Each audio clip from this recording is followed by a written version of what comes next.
목소리로 찬양하기도 쉽지 않은데 악기를 통해서 한다는 것도 결코 쉬운 일은 아니죠. 늘 준비하고 또 하나님께 찬양 드리면 여러분들에게 하나님의 큰 은혜가 임하기를 축복합니다. 우리에게 주신 하나님 말씀은 요한계시록 2장 18절에서 23절 말씀까지입니다.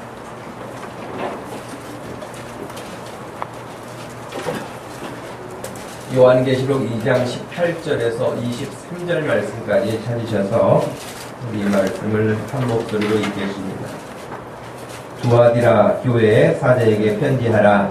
그 눈이 불꽃 같고 그 발이 빛난 주석 같은 하나님의 아들이 이르시되 내가 내 사업과 사랑과 믿음과 섬김과 인내를 아노니 내 나중 행위가 처음 것보다 많도다. 그러나 내게 책망할 일이 있노라. 자칭 선지자라 하는 여자 이세벨을 내가 용납함이니 그가 내 종들을 가르쳐 깨어 행음하게 하고 우상의 재물을 먹게 하는도다. 또 내가 그에게 회개할 기회를 주었으되 자기의 음행을 회개하고자 하지 아니하는도다.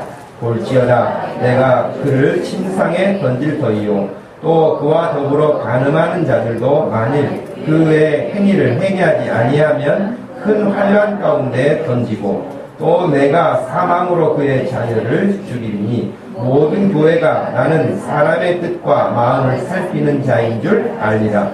내가 너희 각 사람의 행위대로 갚아주리라. 아멘. 믿음의 종합검진 시리즈를 우리가 거의 4개월 정도를 해왔는데 오늘 마무리하려고 합니다.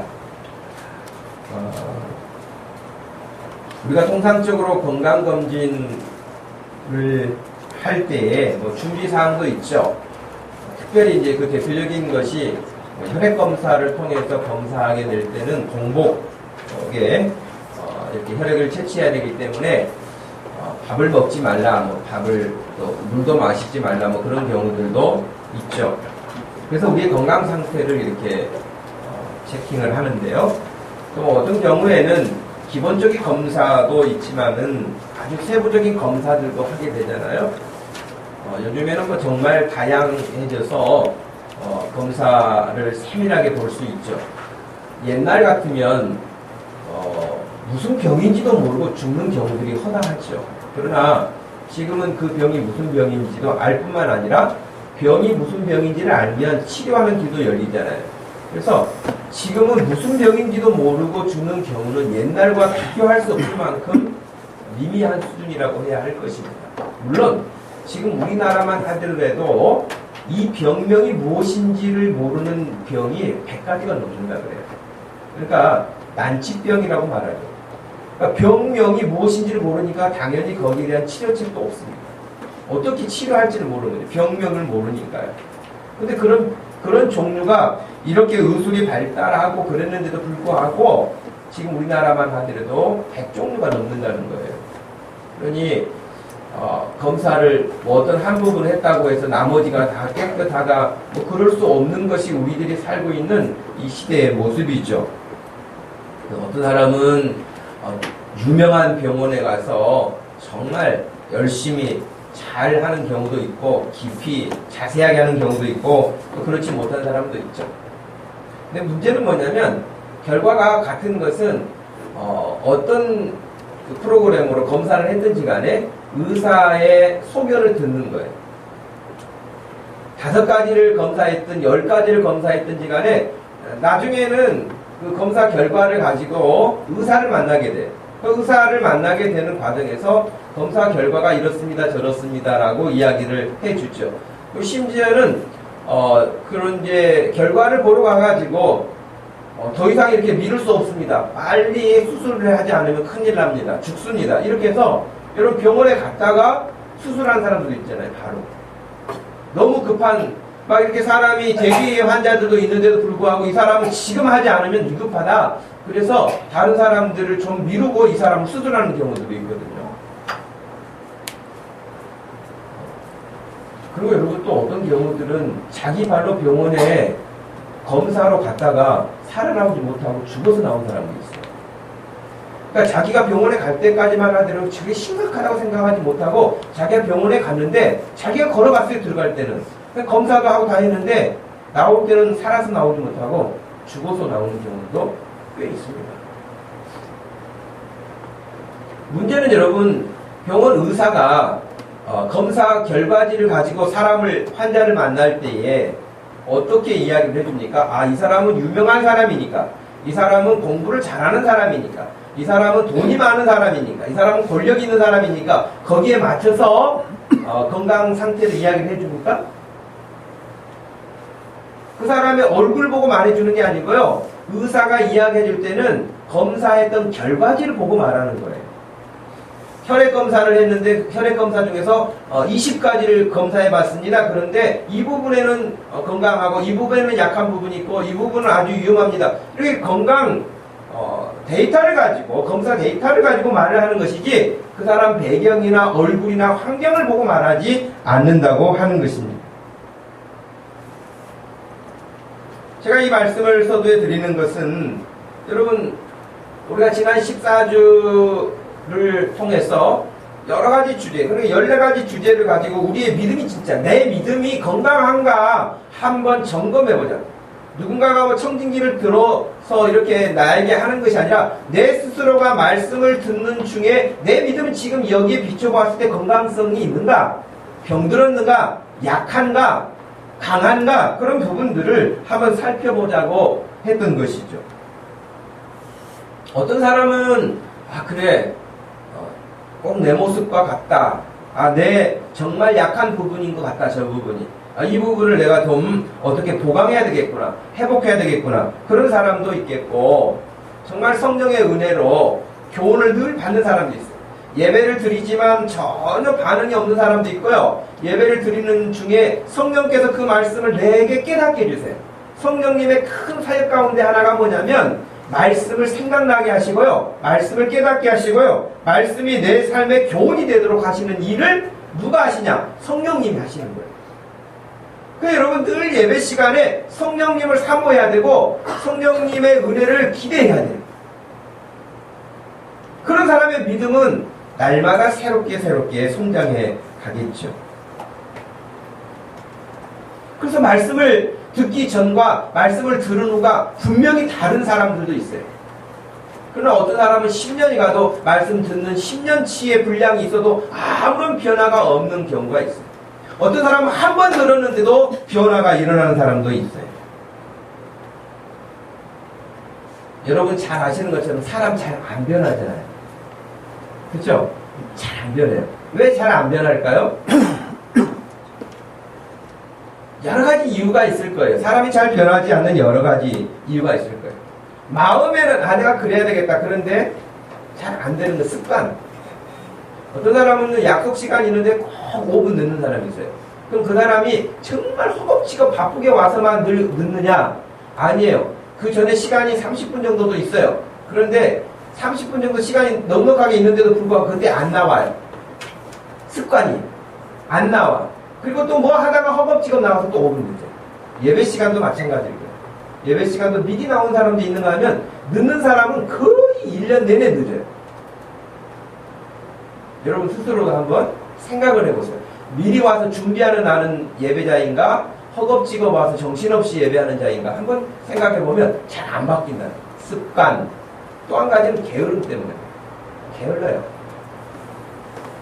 저도 게으름 때문에 잘 안 바뀌는 가운데 하나가 운동을 해요. 거의 숨쉬기 운동만 늘 할 뿐이지, 밖에 나가서 뛴다든지, 뭐 한다든지, 그러면은요, 그 정당한 이유는 굉장히 많아요. 제가 밖에 가서 운동을 안 하는 그 이유가 굉장히 많습니다. 정당한 이유들이. 공기가 너무 안 좋대요. 미세먼지가 많아서 차라리 집안에서 하는 게 좋대요. 그리고 50 넘어가지고 뛰면은 연골이 약해요. 안 뛰는 것이 더 낫대요. 등등등. 이런 이야기는 얼마나 저에게 위로를 주는 말인지 모르겠어요. 그래서 운동을 안 하고 숨쉬기 운동만 하면서도 그렇지, 이렇게 생각을 하는 게으름일 수 있거든요. 우리가 바뀌지 않는 것 중에는 또 나름대로 자기 철학이 너무 분명해서 고집이 완고한 사람들, 잘 바뀌지 않아요. 누가 뭐라 그래도 자기 철학이 진리예요. 잘 바뀌지 않아요. 그래 여러분, 우리가 하나님 앞에 나와서 예배를 드리는 중에 찬송도 하죠. 예물도 하나님께 드리지요. 기도도 하죠. 그런 중에 말씀을 듣는 이 시간을 통해서 우리가 우리의 자세는 뭐냐면요. 내 고집, 내 습관, 내 철학, 내 어떤 삶의 원칙, 나의 가치, 이런 모든 것들을 다 제로 베이스로 내려놓는 거예요.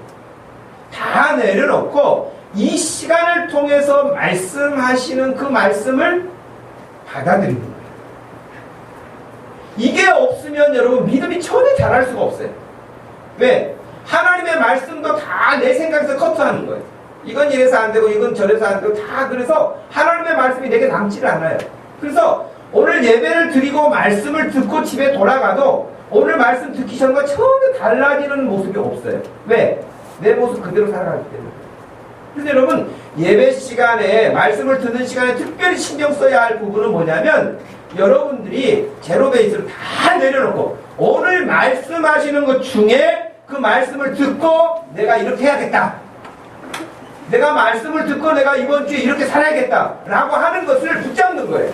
그런 사람만이 하나님의 말씀을 따라 살아갈 수 있는 사람이지 그렇지 않고서는 변화하기가 어렵다고 하는 것입니다.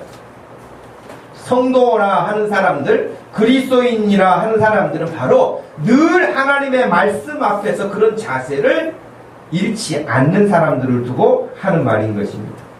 오늘 설교의 제목처럼 지난 14주간의 말씀을 듣고 그러면 어떻게 하시려고 하는 겁니까? 라고 질문하는 거예요.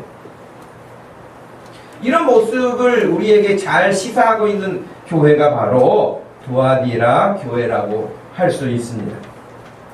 물론 7교회, 요한계시록에 나와 있는 7교회 가운데 두아디라 교회만 우리에게 교훈을 하고 있는 건 아니에요.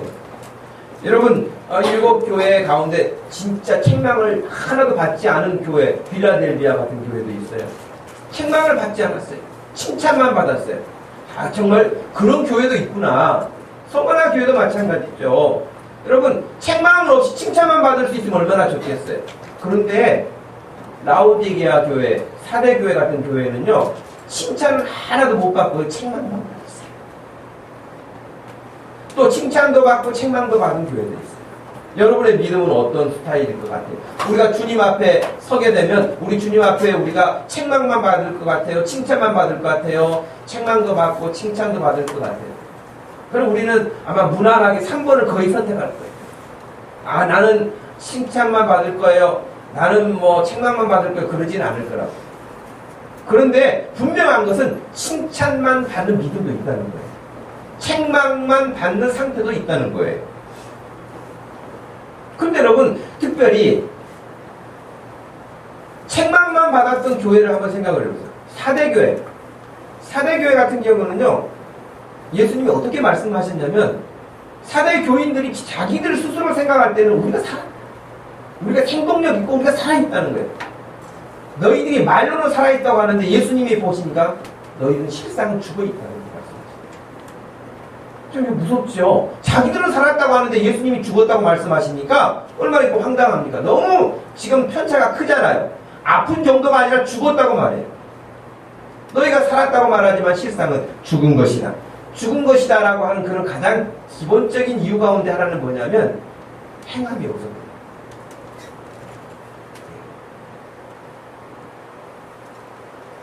라오디게아 교회 같은 경우는 여러분 좀 불쌍한 교회예요. 세상적으로는 화려한 교회였어요. 그런데 예수님이 보실 때는 너무나 불쌍한 교회였어요. 왜? 자기네들은 부자고 부족한 것도 없고 정말 풍성하고 우리만큼 잘하고 있는데 없다고 생각했어요. 그런데 예수님이 보실 때는 너희는 헐벗은 자들이다. 이게 완전히 간격이 너무 크잖아요. 우리는 부자다. 부족한 것이 없다. 이렇게 하고 있는 사람들에게 너는 거지야. 너는 완전히 거린과 마찬가지야. 이렇게 말씀하시니까 너무 간격이 크단 말이에요. 왜 그럴까? 아마 이유는 그럴 것 같아요. 실제로 그들이 가지고 있는 돈은 많아서 부자들이었던 것 같아요. 그런데 하나님 앞에 헌신하는 사람들. 자기들은 부자이기 때문에 부유한 것이 없는지 몰라요. 교회 헌금도 했을지 몰라요. 그런데 다 자기들 먹고 쓰는 대로 끝나는 거예요. 주님과 상관없이 그냥 자기들을 위한 돈으로 끝난 거예요. 그래서 그들 역시 가난하고 헐벗었다고.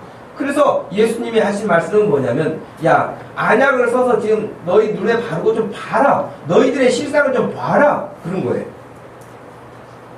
그러니까 이 4대 교회나 라오디게아 교회의 문제점은 뭡니까? 착각이에요. 착각. 아, 내가 믿음 생활 잘하고 있다 착각하는 거예요.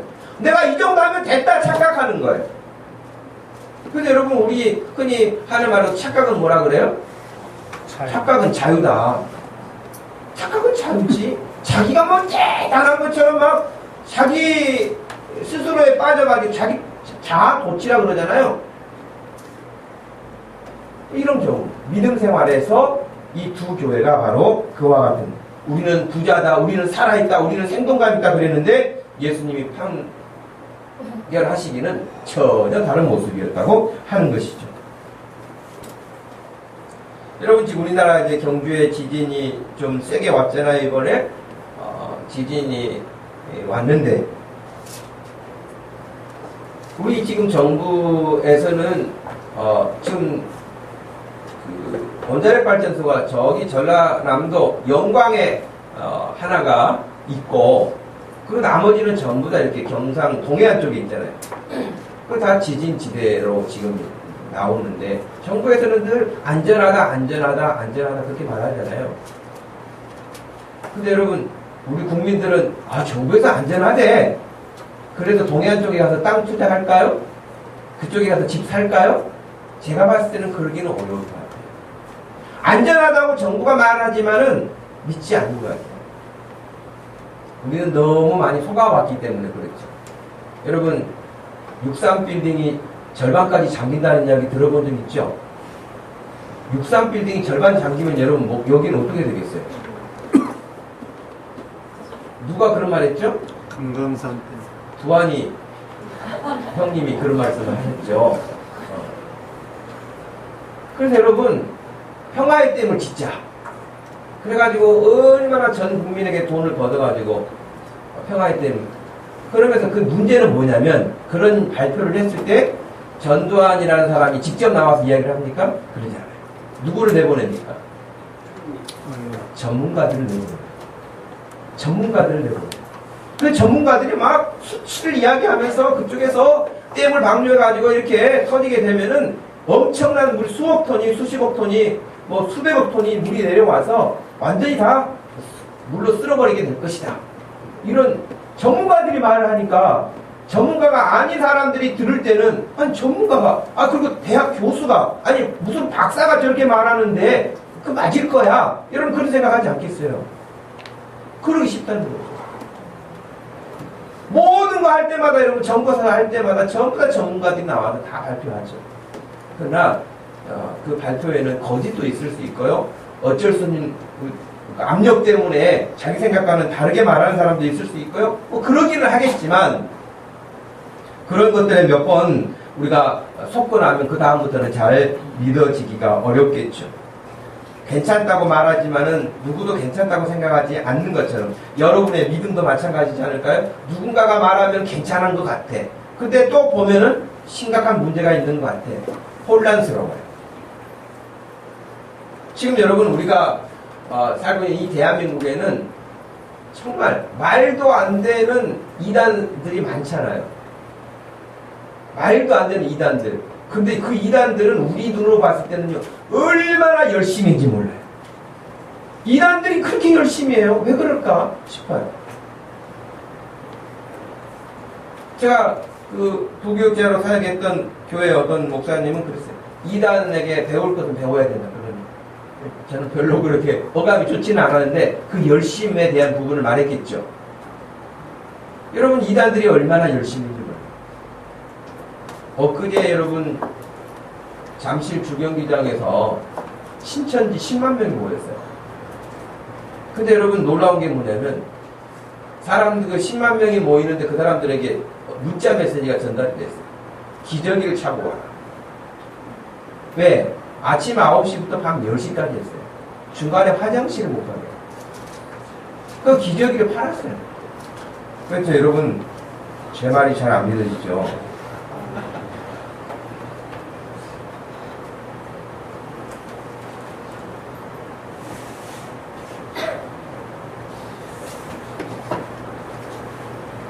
이것도 영상이 열리질 않네요. CBS 방송에서 잠입 취재를 해가지고 봤는데 그 행사가 끝나고 나니까 사망대가 기저귀가 버려져 있고 그래요. 여러분, 이런 사람들이 있는데도 거기 사람들이 모여요. 10만 명. 하루 종일. 그리고 매스게임을 하는데 북한하고 똑같아요. 아주 일사불란하게 잘해요. 학교, 직장 다 안 가고 시간 빼가지고 이렇게 하는 거예요. 그런 열심을 이단들이 하고 있다니까요. 해년마다 해요, 이 사람은.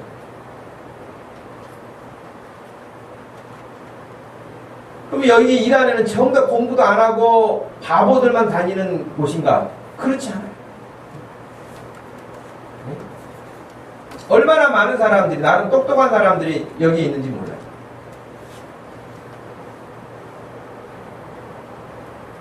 근데 문제는 이렇게 이단이라고 딱 표가 나면은 그걸 경계라도 하죠.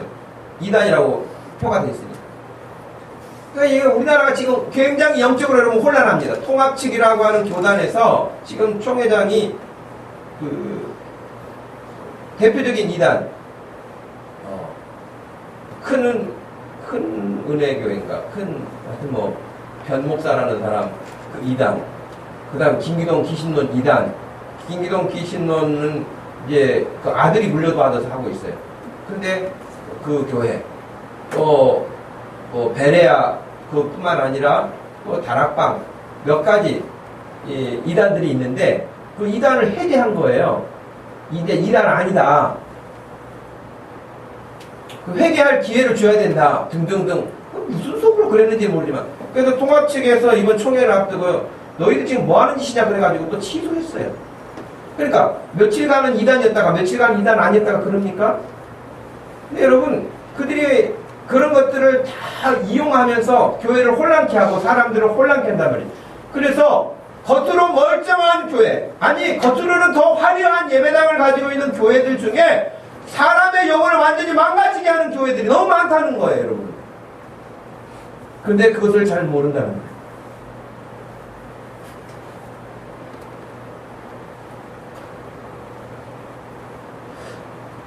여러분, 대표적으로 엘리야가 선지자로 활동하던 시대에 그 시대에 여러분 이스라엘 사람들은 하나님을 섬기는 백성들 아닙니까? 오늘날로 말하면 기독교인들이잖아요. 우리로 이제 표현한다면. 그런데 그 기독교인들인데 그 사람들이 그 당시 어떤 상태에 있었는가? 말씀을 보면 열왕기상 18장 21절에 보면 엘리야가 이렇게 말해요. 지금 이제 갈멜산에서 그 850대 1로 싸우잖아요. 엘리야 선지자 혼자. 근데 이제 백성들도 다 왔단 말이에요. 근데 그 백성들에게 하는 말이에요. 엘리야가 모든 백성에게 가까이 나가 이르되 너희가 어느 때까지 둘 사이에서 머뭇머뭇하려고 하느냐? 여호와가 만일 너희의 하나님이면 여호와를 따르고 바알이라고 하는 우상이 만약에 하나님이라면 그를 따라라. 근데 문제는 뭐냐면 백성들이 한마디도 대답하지 않았다는 거예요. 아, 우리는 하나님을 섬겨야지! 이러지 않았다는 거예요. 지금 뭐하고 있는 거예요? 그 앞부분에 있는 것처럼 머뭇머뭇하고 있는 거예요. 왜? 바알, 이것은 지금 뭐냐면은 세상이 주는 돈이에요. 명예예요. 세상의 즐거움이에요. 그 말도 되지 않는 가짜신, 바알이라고 하는 우상이 주는 어떤, 그러니까 여러분, 하나님은 우리에게 거룩한 삶을 요구하는데 우상이 우리에게 주는 것은 거룩한 삶을 말하지 않습니다. 온갖 추태를 벌이고 온갖 더러운 일들을 다 하면서 그것을 재미라고 말하고 즐거움이라고 말하고 기쁨이라고 말하면서 사람들을 유혹하는 것이죠.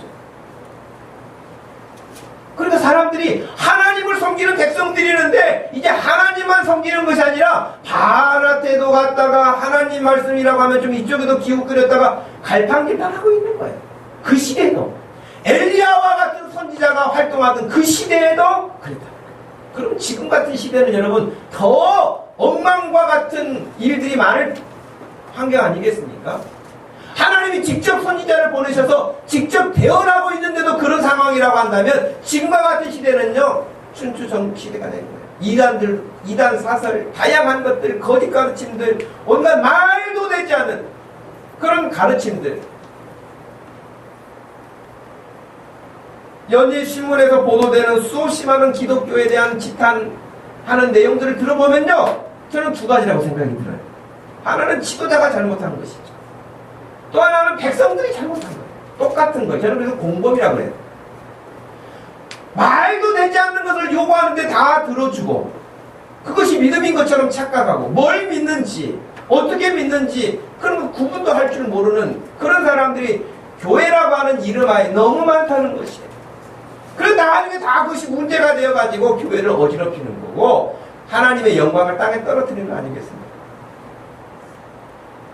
오늘 본문 말씀은 여러분 크게 세 가지로 구분이 돼요. 첫 번째로 뭐냐면은 18절과 19절 말씀이에요. 그런데 18절과 19절 말씀을 보면서 눈에 띄는 부분이 뭐냐면 그 눈이 불꽃 같으신 예수님이라고 그렇게 말을 했어요. 그 눈이 불꽃 같으신 예수님이라는 이 표현은 무슨 뜻이냐면 예수님의 눈을 피할 자가 없다는 거예요. 예수님이 어떤 것을 놓칠 수 있는 것이 없다는 거예요. 정확하고 통찰력 있고 깊이까지 보신다는 그런 뜻이에요.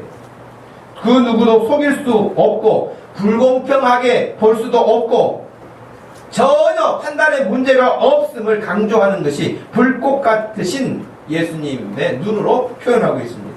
예수님 그거 그냥 보는 게 지나가다가 내가 잘못 봤는 데가 아니라 불꽃 같은 눈으로 보고 계시는 거예요. 근데 그렇게 정확하게 보셨는데 이런 문제가 있다고 말씀하신 것이죠. 처음에는요, 두아디라 교회도요, 칭찬이 나와요. 19절에 보니까. 내가 너의 사업과 사랑과 믿음과 섬김과 인내를 안다. 너의 나중행위가 처음 것보다 많다. 그러니까 네가 점점점 지금 많아졌다, 좋아졌다, 뭐 이런 부분들이 있는데요. 제가 이 본문을 몇 번 읽다 보니까 이것은 칭찬이기는 하지만 칭찬이 들어가 있는 안타까움이라고도 보여요. 구체적인 사업이 무엇이었는지는 모르겠어요. 내 사업과 사랑, 믿음, 섬김, 인내 점점점 흥황하여져 가고 있구나 라고 그렇게 말씀하셨어요.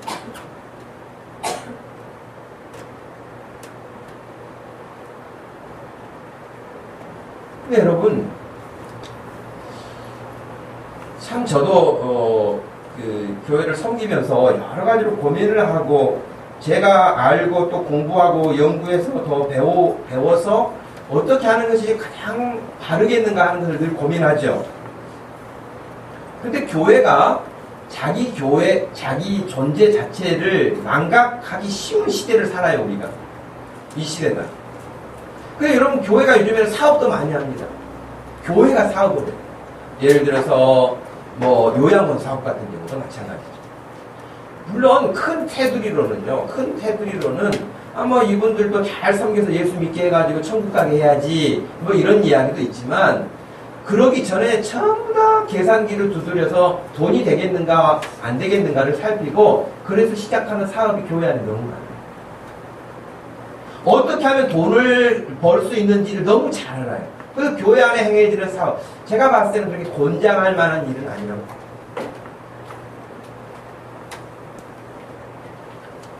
지금 오늘 본문 두아디라 교회도 마찬가지예요. 그 사업인데 명확하게 언급되어 있지는 않지만 결국 돈이 관련되어 있는 사업이죠.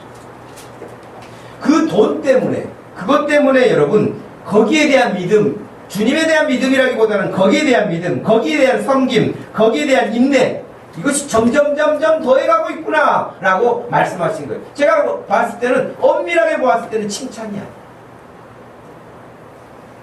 너희들 사업이 점점 더 확장되어 가고 있구나.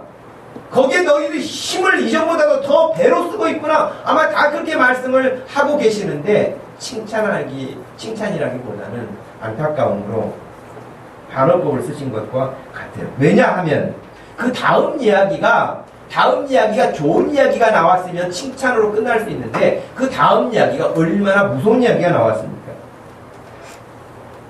20절 책망하는 장면이 나옵니다. 그러나 네게 책망할 일이 있는데 자칭 선지자라 하는 여자 이세벨을 네가 용납함이니 그가 내 종들을 가르쳐 꿰어 행음하게 하고 우상의 제물을 먹게 하는도다 그랬어요. 여러분 구약 시대에 엘리야가 사역하던 그 시대에 이 이세벨이라고 하는 이 여자는 아합의 부인이었죠. 아합은 여러분 이스라엘의 왕이었는데도 불구하고 이 이세벨이라고 하는 이방 여자 바알신을 섬기는 그 사제의 딸을 데려다가 와이프로 삼아가지고 자기 나라가 하나님을 섬기는 나라가 이제는 우상을 섬기는 나라로 바뀌도록 한 여자애가 바로 이세벨이거든요. 그래서 오늘 20절에 나온 말씀처럼 이 이세벨을 용납해서 내 종들을 가르쳐서 꾀이고 유혹하고 행음하고 우상의 제물을 먹게 했다. 엘리야 시대 그랬거든요. 하나님의 종들 다 죽이기도 하고요. 그래 아까 지금 말씀처럼 백성들은 지금 머뭇머뭇하고 있고요. 어디로 가는 것이 맞는가? 이거 놓기는 싫고 이거 이렇게도 해야 되겠고 이런 혼란스러운 그런 상태에 빠지게 한 사람이 누구냐? 이세벨이거든요. 그런데 지금 두아디라 교회에 이런 이세벨이 있다는 거예요. 그 이세벨을 용납했다는 거예요. 여기 행음했다, 우상의 제물을 먹었다 하는 이런 표현들은 완전히 하나님을 떠나서 세상의 세속적인 것에 돈에 빠지게 하고 세상 쾌락에 빠지게 하고 세상의 모든 것들에 빠지도록 하는 것을 언급하고 있는 것입니다. 이걸 여러분 어느 시대나 마찬가지지 않겠어요? 작년이었나요? 12월에 한국 전쟁서를 퍼뜨렸던 여자 여러분 아시죠? 한국에서 전쟁이 일어난다는 거예요. 자기가 하나님께 계시를 받았다는 거예요. 기도 중에. 계시를 받았는데 한국 전쟁이 일어난다는 거예요. 그 여러분 실제로 필리핀으로 도망간 사람들 있잖아요. 살려고. 지금 안 돌아와요. 필리핀에 한 교회가 가버렸어요. 파주에 있는 한 교회가. 이사 갔어요. 아무 데니까요 지금까지. 12월에 전쟁도 안 났는데. 근데 자기가 계시를 받았다는 거예요. 근데 이런 여자를 자기 교회에 와서 간증시켜요. 교회들이 정신이 나갔어요. 목회자들이 분별력이 없어졌어요. 이 이야기를 들어보면 이게 지금 헛소리인지 하나님의 말씀인지 구분도 못해요. 사람들에게 관심을 끌어서 사람들을 좀 이렇게 모이도록 할 수 있는 방법이 있다면 꽁 잡는 게 매라는 식의 논리들이 많다는 거야. 한국 교회. 우리 신앙 안에 그런 것들이 들어온다는 거예요. 여러분 혹시 우리 주변에서도 누가 기도 열심히 하고 기도 깊이 하는 권사님이 계시는데 요즘에 뭐 그 권사님이 아주 잘 마친다고 그래. 그러면 점쟁이 집 가기는 좀 껄끄러운데 권사님이라고 하니까 은혜롭게 복제를 가지고 가지 않겠어요? 권사님이 하시는 말씀을 들으려고, 하나님이 하시는 말씀을 들으려고는 졸고 권사님이 하시는 말씀을 들으려고는 돈 가지고 간다. 똑같은 거죠. 대한민국에 이런 이세벨과 같은 거짓 여자들이 얼마나, 여자라고 좀 미안해. 또 여협이라고 또 누가 나한테 그걸 고를까봐. 그렇지만 하여튼 여러분 이런 거짓을 정말 하는 사람들이 남자고 여자고 많아요. 한국에. 하나님의 이름으로 분별하지 못하는 두아디라 교회가 바로 그런 처지에 놓였던 것입니다. 근데 여러분 만약에 말이죠, 우리 교회도 그냥 진짜 잘생겼네 이런 생각이 들 만큼 멋진 여자가 그냥 외제차를 촥 몰고, 내가 교회를 많이 돌아다녀 봤는데 보통 주신교회 다니려고요 등록해도 될까요? 등록해도 될까요? 무슨 말이에요? 어서 오세요. 헌금도 많이 해. 헌금도 많이 한 게 아니라 기도도 많이 하네. 철야도 하고. 근데 하루 이틀 하는 게 아니라 꽤 오래 시간 동안 그래. 그러면서 그 사람이 한마디씩 하게 되면 영향력이 생겨요. 아이고 집사님들 고생하시는데 제가 식사 대접 한 분 하고 싶은데 63부페로 오시겠어요? 그래서 다 가서 한 번씩 먹었어. 기도도 많이 한다는 분이 말을 하는데 정말 막 믿음의 소리를 해.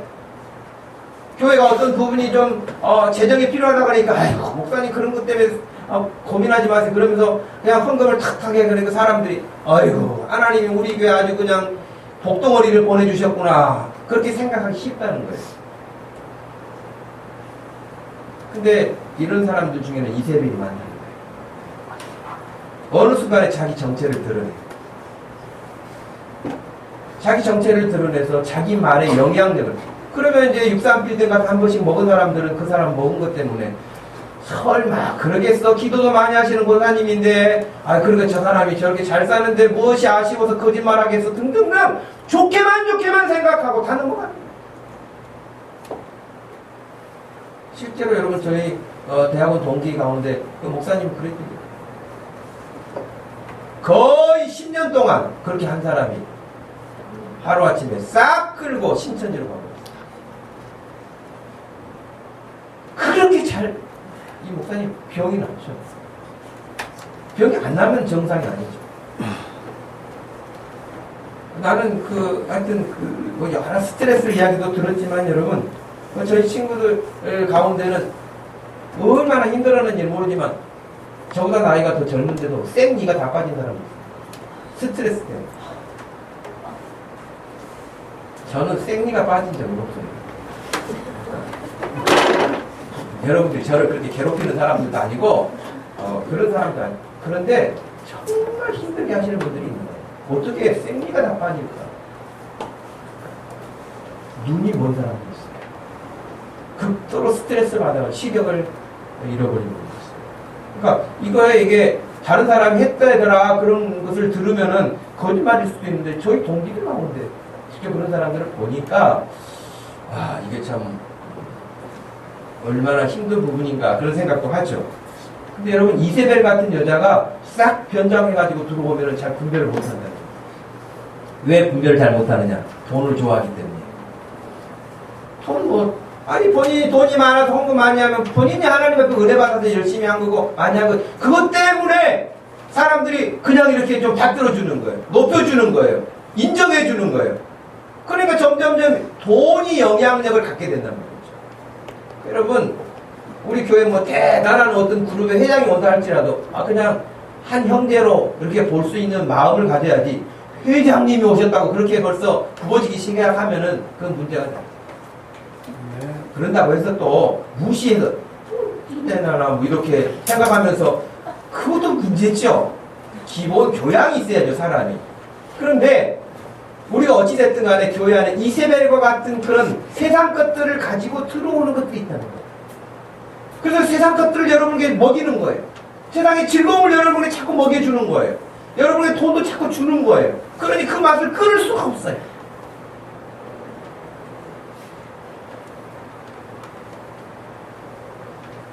말씀드린 엘리야 시대 이 백성들처럼 엘리야 말도 들으면은 옳은 것 같기는 한데 재밌는 것은 이쪽이 더 많은 것 같은데 그냥 끊기는 아쉽고 가면 돈인데 가면 즐거운데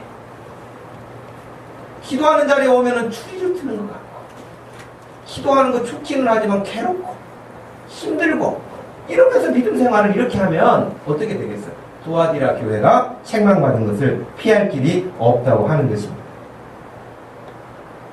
목사가 교회 앞에 세움을 받은 것은 바로 이런 부분들을 분별하고 여러분들의 믿음이 건강함을 유지하도록 하기 위해서 여러분을 위해서 하나님이 세운 직분이 바로 목사라고 하는 직분이죠. 어찌하든지 여러분들이 세상에 때가 묻지 않고 비록 때가 묻어서 이날 주님 앞에 왔을지라도 예배하는 시간을 통해서 여러분의 세상의 때가 다 씻겨지고 거룩한 예수 그리스도의 신부로 여러분들이 서기를 바라는 마음으로 여러분들을 단장시키는 역할을 하는 사람이 목사예요. 여러분이 뭘 먹든지 뭘 마시든지 뭘 세상에서 하고 살든지 간에 그냥 나버린 사람, 그런 사람이라고 한다면, 그런 목사라고 한다면 그것은 싹뿐이겠죠. 그러니까 저는 주님처럼 불꽃 같은 눈으로 여러분을 볼 수는 없어요. 여러분들이 속이면 저 속여먹는 거 간단하죠. 그죠? 저 앞에 와서 막 울고 그러면 내가 마음 나쁘게 가지고 속고 뭐 기도한다고 해서 막 철회하고 있으면 이제 마음 변했는가 보다, 새로워졌는가 보다 하고 그 같이 집에 가서 딴짓하고. 내가 속는 것은 너무 쉬워요, 여러분. 주님을 속일 수는 없지만 저는 속기가 쉽단 말이죠. 그래도 제가 여러분들을 늘 관심 가지고 보는 거예요. 믿음 생활을 어떻게 하고 있는지. 그렇게 하면 안 돼, 집사님. 어떻게 하는지 여러분들이 예수 그리스도의 거룩한 신부로, 순결한 신부로 잘 단장돼서 우리 주님이 보실 때 기뻐하실 수 있는 신부가 돼야 되지 않겠어요? 그런 믿음이 돼야겠죠.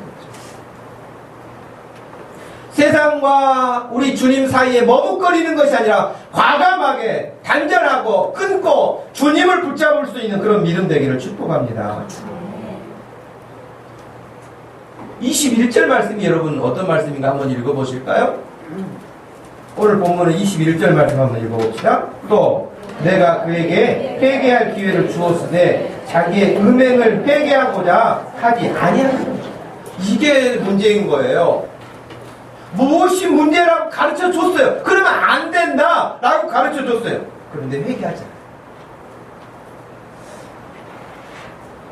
권면하고 책망하고 여러 기회를 주었는데도 하지 않는다는 거예요. 이 말은 여러분 두아디라 교회 이야기 같죠? 오늘 우리들에게 무슨 말씀과 같냐면 말씀을 듣기는 들어요. 그러나 내 삶에 전혀 변화를 가져오지 않는 거예요. 회개하지 않는 것이 그거예요. 울고 불고의 문제가 아니라 회개하지 않는다는 것은 말씀을 듣고 전혀 말씀에 영향을 받지 않는다는 거예요. 오늘 말씀을 들었으면 내가 그 말씀에 따라서 내가 뭔가 태도가 바뀌어야 되는데 그 말씀을 들었으니까. 근데 전혀 변화를 갖지 않는 것. 그것이 회개하지 않는 거예요. 여러분 22절, 23절 말씀이 얼마나 무서운 말씀입니까? 볼지어다. 내가 회개하지 않는 그를 침상에 던질 터이요. 또 그와 더불어 간음하는 자들도 만일 그의 행위를 회개하지 아니하면 큰 환난 가운데 던질 것이다. 또 내가 사망으로 그의 자녀를 죽일 것이고 모든 교회가 나는 사람의 뜻과 마음을 살피는 자인 줄 알지라. 내가 너희 각 사람의 행위대로 갚을 것이다. 우리가 이 무서운 말씀이에요. 근데 사람들이 이제 익숙해지고 면역력이 생겨버리면요 이런 말씀이 무서운 말씀이 아닌 거예요. 이런 말씀이 무서운 말씀이 안 보이는 거예요. 그냥 지나가는 거예요. 두렵고 떨림으로 이런 말씀을 우리가 대해야 할 줄로 압니다. 여러분 말씀을 들을 때마다 가볍게 듣지 마세요. 지난 14주간의 여러분의 말씀을 들으면서 그 주제에 따라서 자기 자신을 살펴보고 여기에 내가 너무나 미진한 부분이구나, 이 부분이 내가 너무나 약한 부분이구나 하는 것들을 여러분 마을 친구들이 같이 모여서 이야기할 때마다 순장님 우리 저는 참 이런 부분이 너무 약해요. 제가 한다고 하는데 저 혼자로는 좀 잘 안 돼요. 그러니 우리 마을 식구 같이 기도할 수 있는 기회가 있으면 어떨까요? 우리가 말씀을 좀 배울 수 있는 기회가 있으면 어떨까요? 우리가 복음 전하는 일에 우리 시간을 내보면 어떨까요? 여러분 이건 직접 우리가 해야 될 일 아니겠습니까? 말씀을 들어서 거기에 반응으로 해야 할 일들이라고 하는 것이에요. 그것이 회개하는 사람이 가질 자세라고 할 수 있습니다. 회개한다고 하는 것은 하나님 앞에 신속하게 해야 될 일입니다. 머뭇머뭇해서는 안 되고 잘못을 느꼈을 때는 여러분 신속하게 하나님 잘못했습니다 라고 용서를 구하는 것입니다. 하나님 앞에 죄 때문에 죽지만요 더 문제는 회개하지 않아서 죽는 거예요. 죄 때문에 죽죠. 죄의 삭은 사망이라고 그랬으니까. 그런데 하나님이 회개할 기회를 주세요. 근데 회개하지 않아서 그 완고함에 젖어서 죽는 거예요. 여러분 하나님 앞에 양심에 조금이라도 거침이 있거나 말씀을 듣는 중에 내가 이거 참 잘못했구나 라는 생각이 있다면 말씀을 듣는 중에도 회개하세요. 하나님 이건 제가 잘못했어요. 하나님 이 말씀 듣게 하여 주셔서 감사해요. 이 시간 이후로는 제가 그렇게 하지 않겠어요. 하나님 제가 이렇게 힘쓰겠어요. 여러분 다 그런 마음을 갖는 것이 정상적인 그리스도인이에요. 사람은 잘못하고 실수도 합니다. 그것을 반복하기도 합니다. 그래서 회개해야 되는 것이에요. 뻔뻔한 것 같아도 여러분 회개해야 돼요. 너네가 너무 양심이 없는 것 같아. 너무 내가 지난주에도 와서 잘못했다고 했는데 이번 주도 잘못했다고 주님 앞에 그렇게 말하는 것이 너무 죄송스러운 것 같아. 그래서 여러분 뻔뻔한 것처럼 보이죠? 뻔뻔한 게 아니에요. 당연하게 회개해야 돼요. 뻔뻔하다고 해도 또 회개해야 돼요. 뻔뻔한 것 같아서 입 다물고 있으면 그것이 죽게 하는 거예요. 회개하며 살지만 입 다물고 있으면 죽는 겁니다.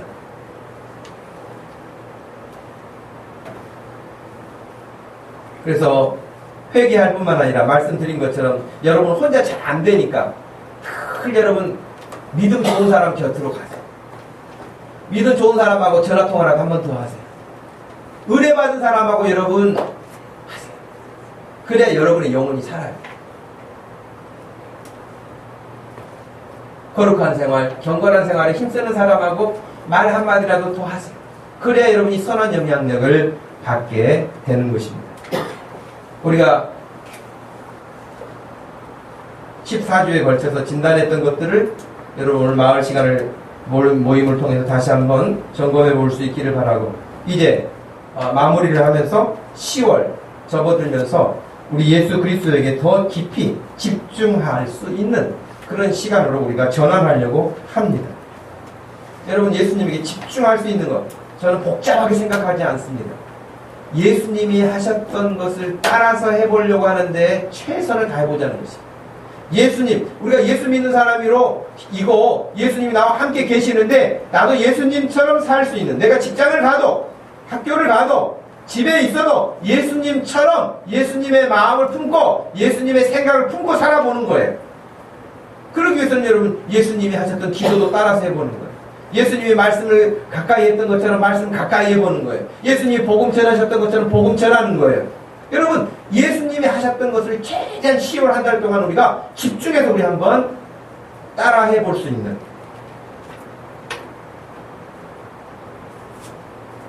그래서 우리가 궁극적으로 예수 그리스도를 신실하게 닮아갈 수 있는 믿음의 사람들 되기를 주님의 이름으로 축복합니다. 하나님 아버지 고맙고 감사합니다. 저희가 주님 은혜 가운데 여기까지 왔지만 얼마나 우리가 고집을 피우면서 더디온 부분도 있습니다. 하나님, 이 시간을 통해서 말씀을 들을 때마다 또 새로워지고 또 새로워지게 해주셔서 하나님 원하시는 거룩한 모습으로 변화되어져 가게 해주시고 예수님 닮아가게 하여 주옵소서. 내 병들고 약한 부분들 방치하지 않고 노력하고 훈련하고 고침받게 해주셔서 오직 우리 주 예수 그리스도와 더불어 소망 중에 살게 하여 주옵소서. 10월 한 달 우리가 이 일에 더 집중하기 원합니다. 하나님, 모든 성도들에게 같은 마음을 품고 우리가 이 선한 일들을 함께 이루어갈 수 있도록 축복하여 주옵소서. 감사하신 예수님의 이름으로 기도하옵나이다. 아멘. 다 같이 자리에서 일어나셨습니다.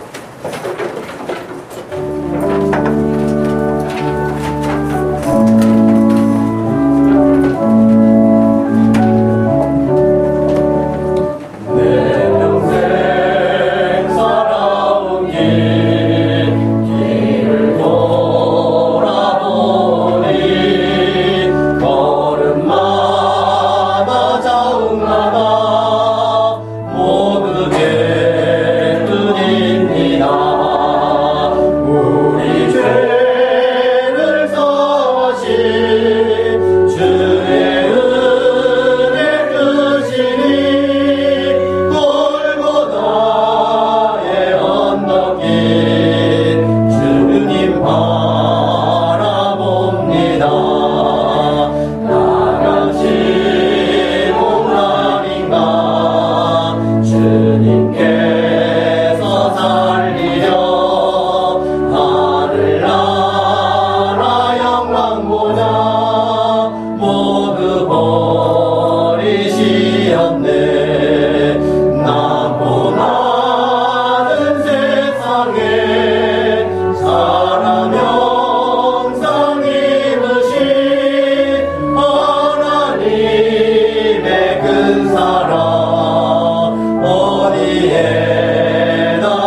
그리스도의 구원하신 큰 은혜와 우리 하나님 아버지의 변함없으신 사랑과 성령 하나님의 위로하심과 오늘도 말씀을 듣게 하시는 중 교훈하시고 주의 뜻을 따라 살기 소망하는 모든 이들 머리 위에 지금부터 영원토록 함께 계실지어다. 아멘.